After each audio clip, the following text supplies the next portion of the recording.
नमस्कार दोस्तों, स्वागत है आपका पोस्ट ऑफिस कोचिंग में। और आज हम YouTube प्रैक्टिस सेशन की क्लास नंबर तो पता नहीं, लेकिन हाँ, हम पोस्टमैन का जो एग्ज़ाम नंबर पेपर नंबर 2 होता है उसकी जो प्रैक्टिस है आज करेंगे। ठीक है। आज का कोट है कि सभी बुराइयों से बचो, अच्छा करो और अपने मन को शुद्ध करो। यही बुद्धों की शिक्षा है। ठीक है। बुरे काम कौन से हैं जो परमात्मा को अच्छे नहीं लगते? वे सभी काम बुरे हैं। अच्छे कौन से हैं जो उनको अच्छे लगते हैं? ठीक है। बस मुझे पीडीएफ ओपन कर लेने दीजिए और फिर से हम स्टार्ट कर दें।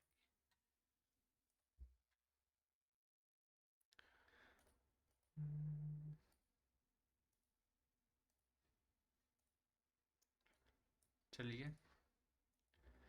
और पहला क्वेश्चन आपकी स्क्रीन पर ये रहा। ये जो हम प्रैक्टिस कर रहे हैं ये सिर्फ पोस्टमैन के लिए है। उनका जो पेपर नंबर 2 होता है उनके लिए। ठीक है। एमटीएस के लिए ये वाला प्रैक्टिस सेट जो है नहीं है, उनको ज़रूरत नहीं है। ठीक है। अगर कोई भी आर्टिकल पोस्टमैन भैया के पास डैमेज हुआ आता है, ठीक है, तो उनको इसके बारे में जो रिमार्क है वो किस बुक में लिखना होता है? तो वो लिखना होता है पोस्टमैन बुक में। ठीक है। पोस्टमैन बुक में। पोस्टमैन बुक का उसको हम MS-27 भी बोल देते हैं। ठीक है। पोस्टमैन बुक का डॉक्यूमेंट नंबर है। दूसरा, कि पोस्टमैन बुक को और क्या बोला जाता है, उसकी फॉर्म क्या है, उसका नंबर क्या है, वो है MS-27, जैसा कि मैंने आपको पहले क्वेश्चन में बताया है। ठीक है। और तीसरा, कि केज टीबी को लेकर कौन सी जो स्टेटमेंट है सही है। केज टीबी क्या होता है कि रेलवे के एक डिब्बे को जब वो डाक से पूरी तरह भर जाता है, ठीक है, उसमें इतनी डाक हो जाती है सिर्फ एक स्टेशन की, तो उसको सील कर दिया जाता है, उसको सील कर दिया जाता है ताकि वो सीधा उस स्टेशन पर जाकर ही खुले। ठीक है। तो इस सील किए हुए रेलवे के डिब्बे को केज टीबी बोला जाता है। ठीक है। टीबी का मतलब होता है टोटल बैग, मतलब कि इसमें बंद बैग है सारे। केज का मतलब होता है जैसे वो डिब्बा पूरा। ठीक है। तो इस डिब्बे को जब लॉक किया जाता है तो इसकी जो चाबी जिस रेलवे स्टेशन में जो खुलना होता है वहां पर सील कवर में भेजी जाती है, मतलब कि ऐसा कवर जिसको सील लगाया होता है उसमें भेजी जाती है। तो बी ऑप्शन सही है। ठीक है। और इसको इस स्टेशन पर कौन खोलता है? इसको मेल एजेंट भी खोल सकता है, मेल गार्ड भी खोल सकता है, और हेड सॉर्टिंग असिस्टेंट भी खोल सकते हैं। हेड सॉर्टिंग असिस्टेंट, यहाँ पर हेड सॉर्टिंग असिस्टेंट की बात है, हेड सॉर्टिंग असिस्टेंट इसको खोलेंगे। ठीक है।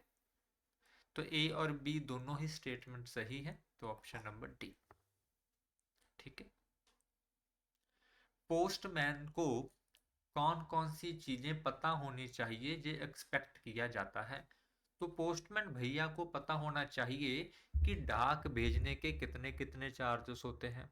जैसे रजिस्टर्ड पोस्ट के 5 रुपये लगते हैं 20 ग्राम के, सॉरी अनरजिस्टर्ड पोस्ट के रजिस्ट्रेशन चार्जेस 17 रुपये लगते हैं, जीएसटी 18% लगती है। तो इन सभी चीज़ों के बारे में पोस्टमैन भैया को पता होना चाहिए।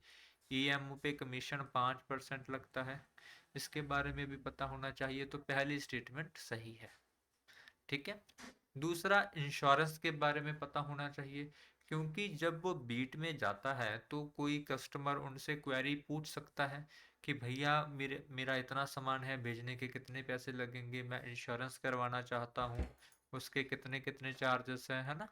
तो पोस्टमैन भैया को इसके बारे में भी पता होना चाहिए। ठीक है। तो इस तरह से सी जो ऑप्शन है, all of the above is the right option. ठीक है। क्वेश्चन नंबर 5, कि हेड पोस्टमैन की जो ड्यूटीज है वो कौन कौन सी होती है? एक तो होता है सिंपल पोस्टमैन, एक उनका सीनियर होता है जिसको हेड पोस्टमैन बोला जाता है। ठीक है। सो हेड पोस्टमैन की कई ड्यूटीज होती हैं, जैसे अगर कोई नॉर्मल पोस्टमैन कोई आर्टिकल को वापस लेकर आ जाए तो फिर हेड पोस्टमैन जो होता है उसको डिलीवर करने जाता है। ठीक है, उसी आर्टिकल को अगर रीचेक करवाना है तो कौन डिलीवर करने जाएगा? Head postman. अगर नॉर्मल मान लीजिए मैं पोस्टमैन हूँ, जूनियर हूँ, मैंने बोल दिया कि इस आर्टिकल को रिफ्यूज कर दिया गया है या ऐसा कोई व्यक्ति नहीं है, तो उसको चेक करने के लिए कौन जाता है? Head postman. ठीक है। उसके बाद जो कैश होता है, जो मनी होती है, वो ट्रेजरी से चाहे सब ऑफिस जाना हो, चाहे किसी टाउन एसओ में जाना हो, या बैंक में लेकर जाना हो, वो भी कौन लेकर जाता है? वो भी हेड पोस्टमैन लेकर जाता है। इसके अलावा अगर किसी पोस्टमैन के पास ज़्यादा कैश है, जैसे मनी ऑर्डर ज़्यादा है, उस ऐसी वीपीपी ज़्यादा है, तो उनके साथ भी हेड पोस्टमैन जाता है। ठीक है, तो ऐसे काम होते हैं हेड पोस्टमैन के। तो ए और बी दोनों सही है, तो ऑप्शन नंबर सी। ठीक है। क्वेश्चन नंबर 6, जो ए ऑर्डर है वो कौन इशू करता है? आरएमएस में आप दो तरह के ऑर्डर आप देखेंगे, एक होते हैं ए ऑर्डर, एक होते हैं बी ऑर्डर। दोनों इशू करते हैं आरएमएस के सुप्रीडेंट। अगर कभी भी सॉर्टिंग लिस्ट में कोई चेंज आता है तो ए ऑर्डर इशू किए जाते हैं। ठीक है। कभी भी सॉर्टिंग लिस्ट में डाक को सॉर्ट करने में कोई तब्दीली आती है तो फिर ए ऑर्डर इशू किए जाते हैं, जिसको इशू करते हैं आरएमएस सुप्रिटेंडेंट। ठीक है। क्वेश्चन नंबर 7, कि पार्सल एब्स्ट्रैक्ट और रजिस्टर्ड एब्स्ट्रैक्ट का क्या नंबर है?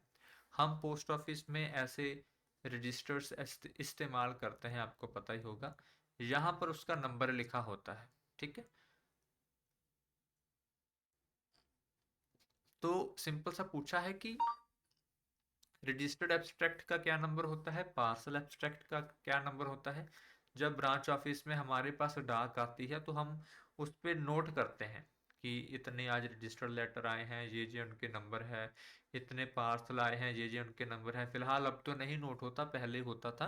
तो उन रजिस्टर के नंबर पूछे हैं। ठीक है। तो पार्सल एब्स्ट्रैक्ट का नंबर है RP8 और रजिस्टर्ड ऑब्स्ट्रैक्ट का नंबर है RP33। ठीक है। इनको भी आपने याद रखना है। ठीक है। क्वेश्चन नंबर 8, कि अगर किसी पोस्टमैन भैया के पास उनके पास इंश्योर आर्टिकल भी होंगे, वीपी आर्टिकल भी होंगे, सीओडी भी होंगे, बैंकिंग से रिलेटेड भी कुछ हो सकता है, मनी ऑर्डर होंगे, या आईपीपीबी के कोई भी पैसे होंगे, तो टोटल मिलाकर, सभी का टोटल मिलाकर कितनी अमाउंट से ज्यादा पोस्टमैन भैया के पास कैश होना नहीं चाहिए? तो वो है 40,000। मतलब कि एक पोस्टमैन मैक्सिमम टू मैक्सिमम 40,000 के आर्टिकल ही अपने साथ लेकर घूम सकता है। ठीक है। अगर 40,000 से वैल्यू बढ़ जाती है तो नाल जाना पड़ता है हेड पोस्टमैन को। किसको जाना पड़ता है? हेड पोस्टमैन को। ठीक है। क्वेश्चन नंबर 9, कि अगर कोई व्यक्ति अपने आर्टिकल को वापस मंगवाना चाहता है, रिकॉल करवाना चाहता है, तो कौन करवा सकता है? तो सेंडर करवा सकता है। जिसने उस आर्टिकल को भेजा है वो उसको वापस भी मंगवा सकता है और उसके एड्रेस में कोई चेंजेस भी करवा सकता है। ठीक है। तो बेसिकली कौन करता है?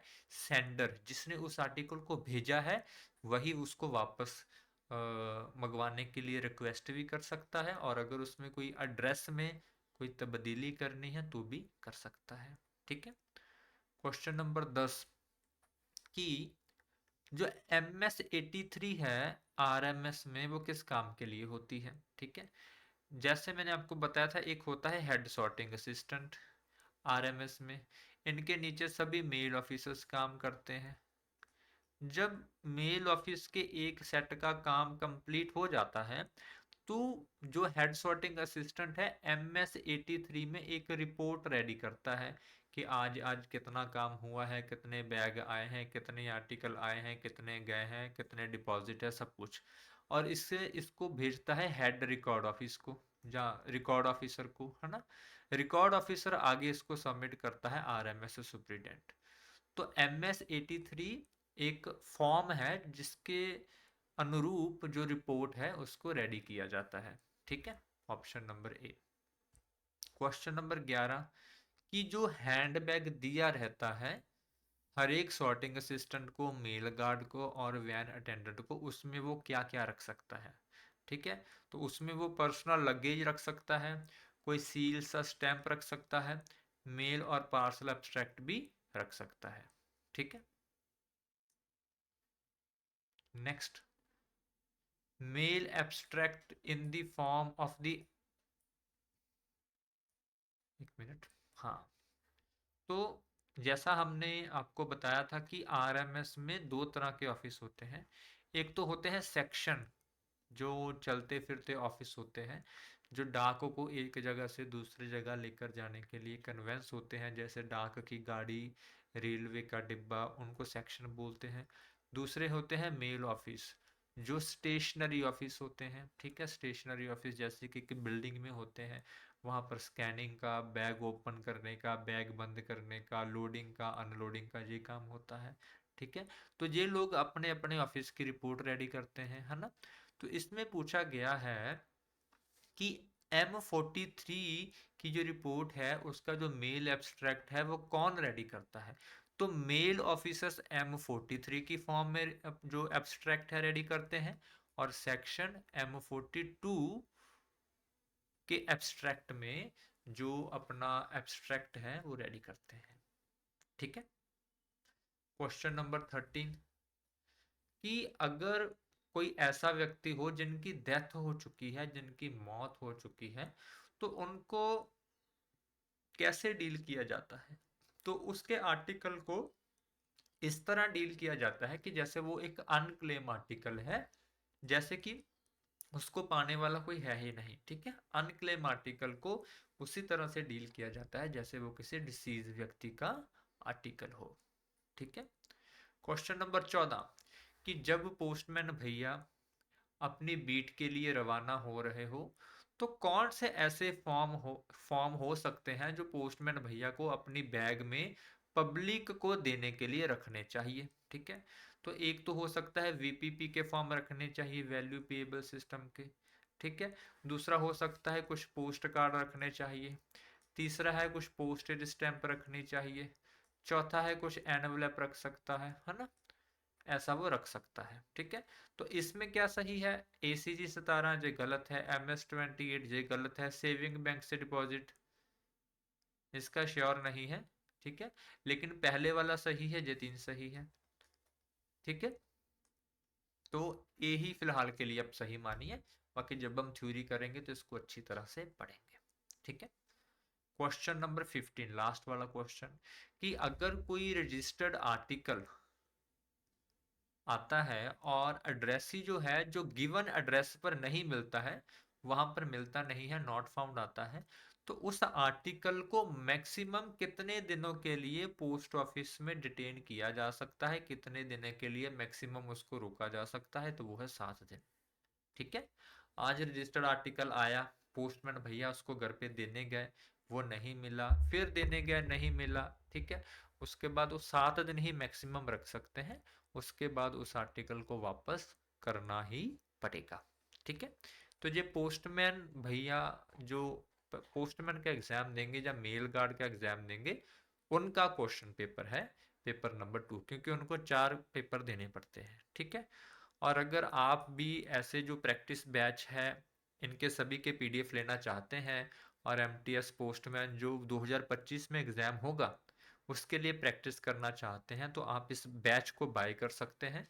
वीडियोस तो आपको फ्री में मिल जाएगी, बाकी जो PDF है वो आपको हमारी एप्लीकेशन में मिल जाएंगे। एप्लीकेशन का जो लिंक है डिस्क्रिप्शन में दिया हुआ है। ठीक है, लेकिन अगर आप शुरू से प्रिपरेशन करना चाहते हैं MTS या पोस्टमैन के एग्ज़ाम की, तो आप प्रैक्टिस बैच को मत बाय करना, आप इस फुल फ्लैज बैच को बाय करना, जिसमें आपको सब कुछ मिल जाएगा। ठीक है, बाकी और जानकारी के लिए आप हमारे व्हाट्सएप मैसेज पर ये वाला 6283839926 इस पर कांटेक्ट कर सकते हैं। डिस्क्रिप्शन में सभी लिंक अवेलेबल है, ऐप को डाउनलोड करके हमारे साथ बातचीत कर सकते हैं। ठीक है, आज के लिए क्लास को इतना ही रखते हैं। अभी के लिए दोस्तों, जय हिंद, जय भारत, जय जवान, जय किसान।